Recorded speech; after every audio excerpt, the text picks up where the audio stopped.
మకర రాశి వారికి ఈ సంవత్సరం చాలా వరకు అనుకూలంగా ఉంటుంది. మకర రాశి వారికి ప్రధానమైన గ్రహాల యొక్క స్థానాలను పరిశీలించినట్లయితే ముఖ్యమైన గ్రహం అయినటువంటి శని 3వ ఇంట్లో ఉన్నారు, మీనరాశిలో చాలా అనుకూలంగా ఉన్నారు.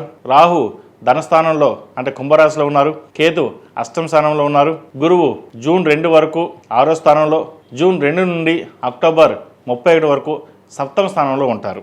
అక్టోబర్ 31 నుండి సంవత్సరం మొత్తం కూడా సింహరాశిలో అంటే అష్టమ స్థానంలో ఉంటారు. వృత్తి ఉద్యోగాల పరంగా శని 3వ ఇంట్లో ఉన్నారు కాబట్టి అద్భుతమైన ఫలితాలు మీరు అందుకోగలుగుతారు. మీ కృషికి పట్టుదల తగిన గుర్తింపు లభిస్తుంది. అధికారులు మీ ప్రతిభని గుర్తిస్తారు. నలుగురిలోనూ మీకంటూ ఒక ప్రత్యేకమైన స్థానం లభిస్తుంది. ఉద్యోగస్తులకు ఇంక్రిమెంట్లు, ప్రమోషన్స్ లభిస్తాయి. గురువు 6వ ఇంట్లో మొదట 6 నెలలు ఉంటారు కాబట్టి చెల్లించవలసిన చెల్లింపుల విషయంలో ఒత్తిడి అనేది అధికంగా ఉంటుంది. అదేవిధంగా ఆర్థికంగా ఖర్చులు పెరుగుతాయి. పోటీతత్వం కూడా పెరుగుతుంది.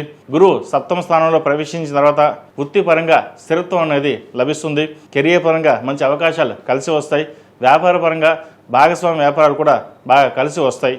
నూతన వ్యాపారాలు, ఒప్పందాలు కుదురుతాయి. రాహు ధనస్థానంలో ఉన్నారు కాబట్టి ఊహించిన విధంగా ఘన లాభాలు కలుగుతాయి. ఇతరులతో మాట్లాడేటప్పుడు లేదా అధికారులతో మాట్లాడేటప్పుడు కొంత జాగ్రత్త వహించడం చెప్పదగినది. నూతన పెట్టుబడుల విషయంలో రిస్క్ తీసుకోవద్దు. కేతు అష్టమ స్థానంలో ఉండడం వల్ల ఆరోగ్య సమస్యలు వచ్చే అవకాశాలు గోచరిస్తుంది. సెల్ఫ్ డ్రైవింగ్ విషయంలో, ప్రయాణాల విషయంలో జాగ్రత్తగా ఉండాలి. 3వ ఇంట్లో శని ఉండడం అనేది కలిసి వచ్చే అంశంగా చెప్పవచ్చు.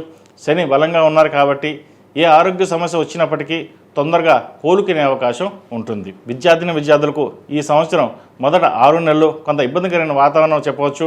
జూన్ 2 నుంచి గురువు సప్తమ స్థానంలో ఉండడం వల్ల, కేతు అష్టమంలో ఉండడం వల్ల విద్యాపరంగా పరిశోధనకు సంబంధించిన రంగాల్లో మరియు టెక్నికల్ రంగానికి సంబంధించిన చదువులో విద్యార్థులకు అనుకూలంగా ఉంటుందని చెప్పచ్చు. ధన ఖర్చు విషయంలో కొన్ని జాగ్రత్తలు తీసుకోవాలి. విదేశాలకు వెళ్ళాలి అనుకునే వారికి కాలం కలిసి వస్తుంది. ఆరోగ్యం పట్ల మటుకి శ్రద్ధ వహించాలి.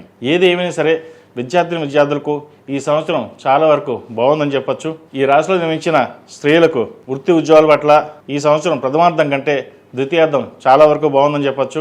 వివాహ సంబంధించిన విషయ వ్యవహారాలు వీరు సానుకూలపడతాయి. పునర్వివాహ సంబంధించిన విషయ వ్యవహారాలు కూడా సానుకూలపడుతుంది. ద్వితీయంలో రాహు ఉన్నారు.